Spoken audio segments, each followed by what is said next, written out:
हेडलाईन्सचे प्रायोजक आहे NBC bearings, लांब पळण्यासाठी। पहाटेच्या शपथविधीबद्दल आठवड्याभरातच अजित पवारांचे 2 दावे। 20 तारखेला म्हणाले शब्द पाळायचा होता म्हणून शपथविधी। आज मात्र पवारांच्या सांगण्यावरून शपथविधी झाल्याचा अजित पवारांचा दावा। शरद पवारांनी वसंतदादांना मुख्यमंत्रीपदावरून खाली खेचलं, ही गद्दारी नव्हे का? शहाजीबापू पाटील यांचा सवाल। नरेंद्र मोदी स्वतः औरंगजेब, मोदींच्या अंगात औरंगजेब संचारलाय म्हणून मोदी वारंवार महाराष्ट्रावर चाल करून येतात।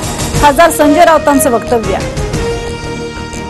बारामतीमध्ये सुनेत्रा पवारांच्या पराभवासाठी शिंदेंची यंत्रणा काम करते। महायुतीमध्ये गँगवॉर सुरू, लवकरच स्फोट होईल, संजय राऊतांचा शिंदे गटावर आरोप। बारामती शिरूर मतदारसंघात अजित पवार धमक्या देत आहेत। बारामतीची जनता धमक्या खपून घेणार नाही, संजय राऊतांचा हल्लाबोल। काही जण म्हणतात अजितदादा कार्यकर्त्यांना दम देतात। मी माझ्या कार्यकर्त्यांना दम देईन, तुझ्या का पोटात दुखतंय? अजित पवारांची रोहित पवारांवर नाव न घेता टीका।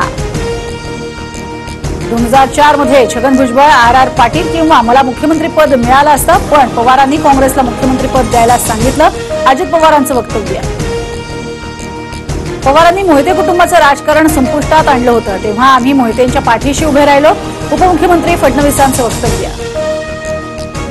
अभिजित पाटलांचा आज भाजपमध्ये प्रवेश होईल, जयंत पाटलांचा गोप्यस्फोट। 2 दिवसांपूर्वीच अभिजित पाटील चेअरमन असणाऱ्या साखर कारखान्यावर कारवाई। राज ठाकरेंच्या सभा कुठे होणार हे लवकरच जाहीर करणार, उपमुख्यमंत्री देवेंद्र फडणवीसांची माहिती।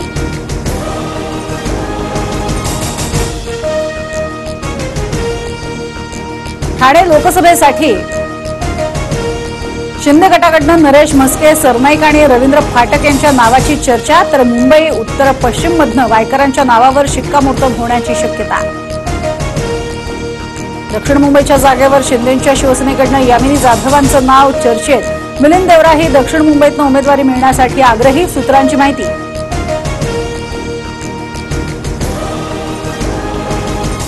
हेडलाईन्सचे प्रायोजक आहे एनबीसी बेरिंग्स, लांब पळण्यासाठी।